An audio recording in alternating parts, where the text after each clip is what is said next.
Welcome to Idaho Fish and Game's Hook and Bulletin podcast, your weekly news roundup of hunting, fishing, trapping, and conservation stories from around the Gem State. Hosted by Fish and Game's Public Information Specialist, Connor J. Lease.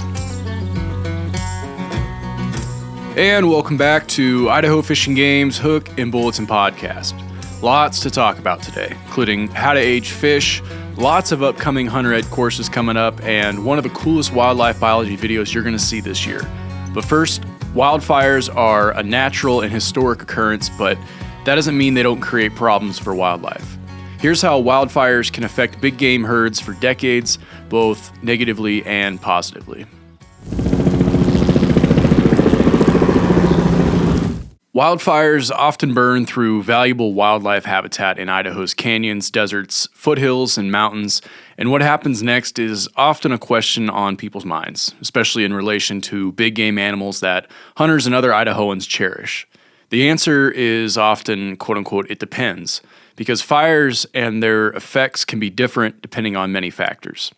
First, wildfires rarely kill many animals. Some individuals may die, but not enough of them to impact populations. Animals are typically good at avoiding wildfires, even large ones. Wildfires are part of the natural ecological cycle and have shaped Idaho's diverse landscapes. And much of Idaho's native vegetation has evolved with wildfire. For example, the thick bark on a ponderosa pine evolved to protect the trunk from periodic fires. Studying tree rings can show that an old ponderosa likely has survived multiple wildfires during its existence. Those fires also helped clear understory and smaller trees that tried to compete with it. Just because wildfires are a natural and historic occurrence doesn't mean they don't create problems for wildlife, especially when they burn more frequently at higher intensities and or burn tens of thousands of acres at a time. Quote, "Fire resets the ecological clock," said Fish and Game's Salmon Region wildlife biologist Sean Schroff. Quote, "Idaho is a diverse state, and the timetable at which a site recovers is dependent on the habitat type, and that timetable also changes as you travel across the state," end quote. Generally speaking, the recovery sequence goes like this. Within a couple years, grasses and forbs reestablish. Over the next 10 to 30 years, depending on soil type, precipitation, and length of growing season, shrubs will grow and start becoming the prevailing vegetation. In wetter environments and higher elevations, trees become the next stage of vegetation, which can take 30 years or more. Depending on the type of trees that dominate the forest, this could be when the landscape enters its climax phase, which essentially means that unless there's another major disturbance, the area will remain forested. Not every landscape in Idaho follows the grass, brush, tree sequence. In drier areas commonly found at lower elevations, sagebrush and bitterbrush often dominate the final stage of regrowth. Those low elevation areas such as river canyons, prairies, and sagebrush flats are extremely important and valuable to Idaho's migratory deer and elk because they rely on it for winter range. Grasses make up the majority of their diet, and elk have a large stomach that allows them to consume a less diverse diet. So grasses that regrow immediately after a fire will often benefit elk. However, the type of grass that grows is important. Native grasses are critical for nutrition, but invasive grasses are often poor forage that's hard to digest, except when it's newly sprouted. Elk eat things other than grasses, and they will switch to shrubs when snow conditions make grass unavailable. So shrubs can also be an important food source to maintain healthy elk herds. Now, for deer, we have to split this between mule deer and white-tailed deer because they prefer different habitats and food. The most fire-prone areas are more likely to affect mule deer habitat because they're often found in drier, open country. Mule deer are known as what's called browsers and require shrubs as a main food source year-round. Mule deer have a smaller stomach that requires more nutritious food than grass to remain healthy. About 3/4 of a mule deer's winter diet consists of shrubs, and grass only accounts for about 11% of it, with forbs being the rest. Losing those shrubs after a fire obviously means a huge part of their diet is no longer available during a critical time of year for their survival.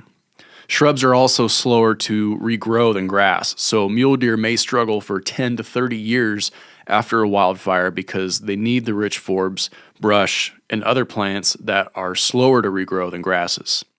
Wildfires can burn more intensely in winter range and may consume all the vegetation over tens of thousands of acres.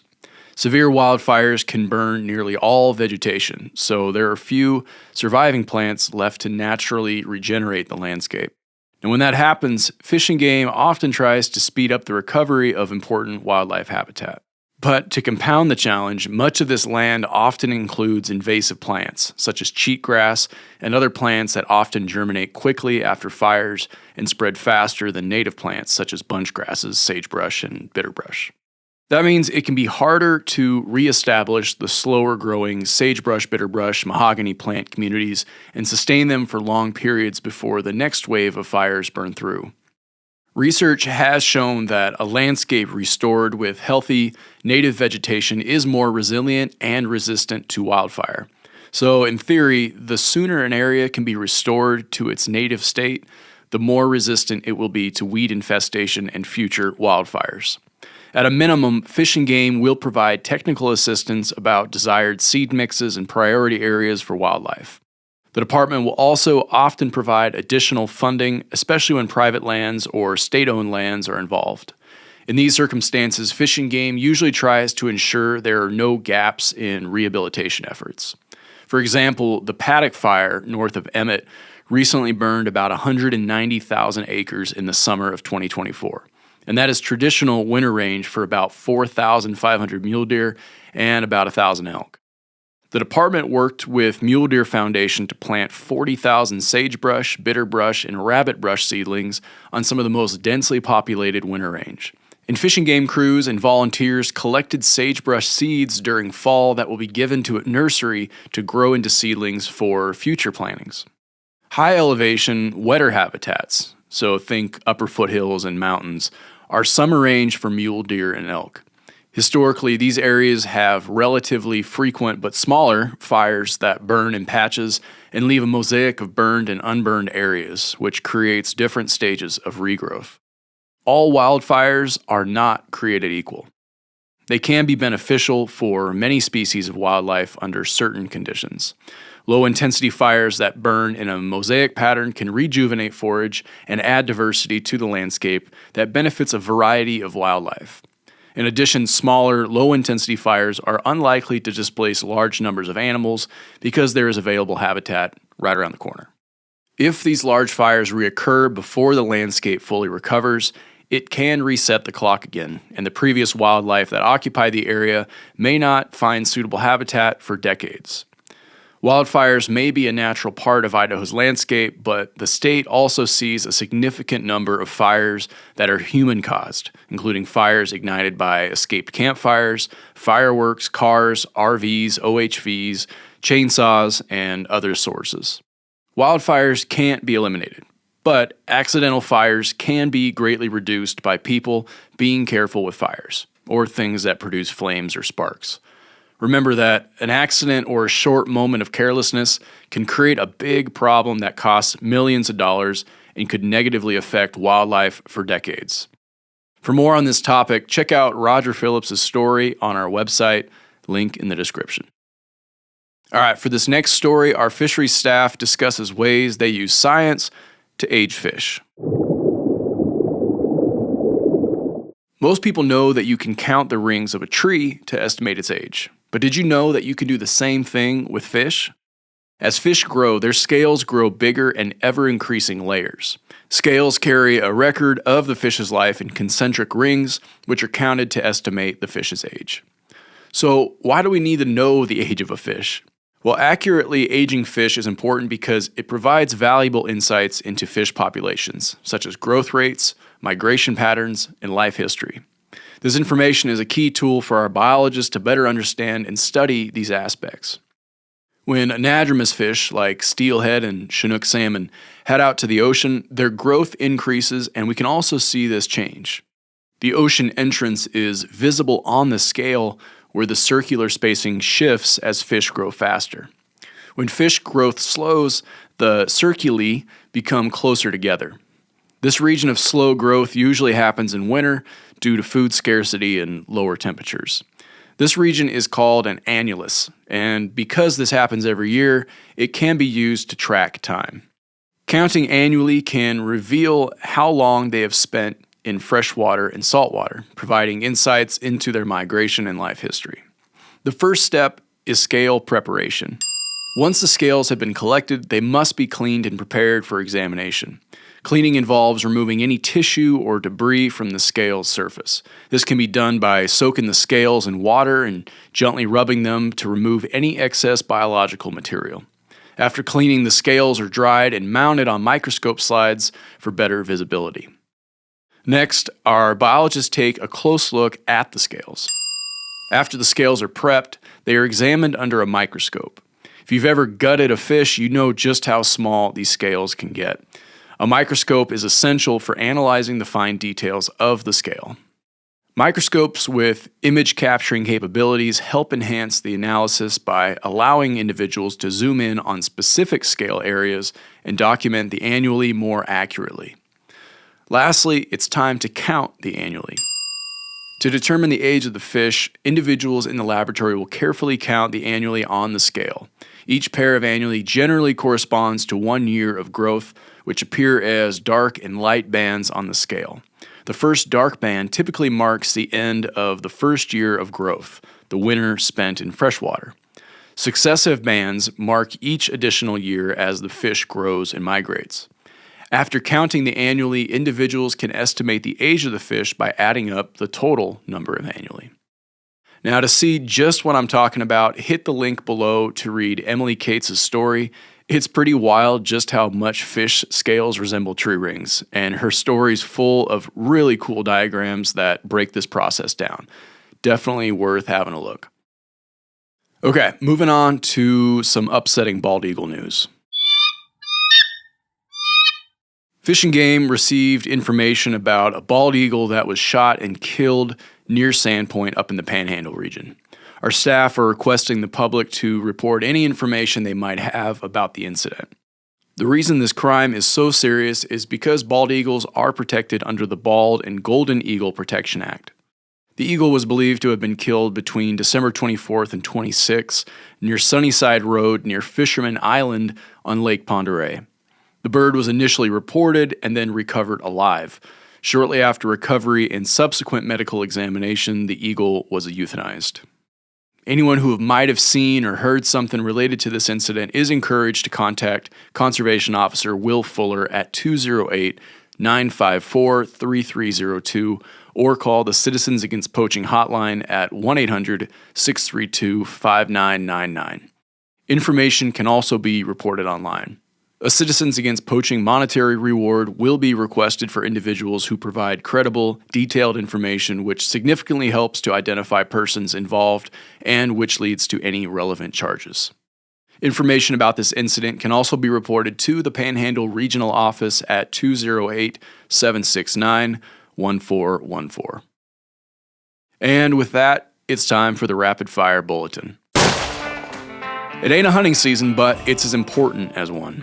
Each winter, Fish and Game crews across south, central, and eastern Idaho capture and collar mule deer to monitor their winter survival. And our very own Fish and Game videographer, Will Bales, went along and captured the event. Head on over to our YouTube channel or just hit the link below to watch the video in full. Hunters looking to apply for 2025 spring controlled hunts for black bears can apply from January 15th to February 15th. Information on the spring 2025 controlled black bear hunt can be found in the 2024 Idaho Big Game Seasons and Rules booklet. Hunters must have a 2025 hunting license in order to apply for the controlled hunts. In addition to having a valid 2025 hunting license, as of January 1st of this year, anyone hunting black bears in Idaho must show proof that they have passed a bear identification test to help them differentiate between grizzly bears and black bears. The 32nd annual Hyde Pond Kids Ice Fishing Derby will be held on Saturday, February 1st from 9 to 11 a.m. and is designed for youth ages 16 years and under. Prizes for big fish in 4 age categories will be awarded, and lucky kids who catch one of several tagged trout during the derby will win $25. Down in the Southwest region, a total of 8 hunter-ed courses with open seats are slated to start in the next 2 months, with more to come. Students should note that there may be various types of hunter education certification courses available, including pre-study options such as expedited 1 or 2-day courses, and hybrid hunter education, an interactive virtual course with a hands-on field day. There will also be the traditional hunter education format. Be sure to read the class description before signing up for a course. From Trapper to Wolf Trapper to Hunter Education, Fish and Game's Panhandle Region has classes open for registration, with more coming in the months ahead. Classes generally fill quickly, so if you've been waiting, now is your chance.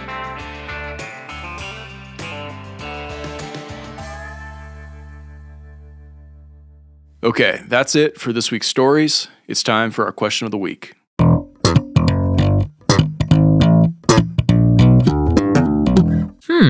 This week's question comes to us from Gage R. Gage asks, why are the deer seasons so short in Idaho compared to other states? This question is a little confusing because our deer seasons start in August and some run as late as December. That's a pretty long deer season. But I'm guessing you're referring to a 2-week general any weapon hunt for mule deer in southern Idaho. Those seasons have been in place for decades, and 2 to 3 week mule deer seasons are the norm for most general any weapon hunts. And there are a lot of hunters who take advantage of those mule deer hunts.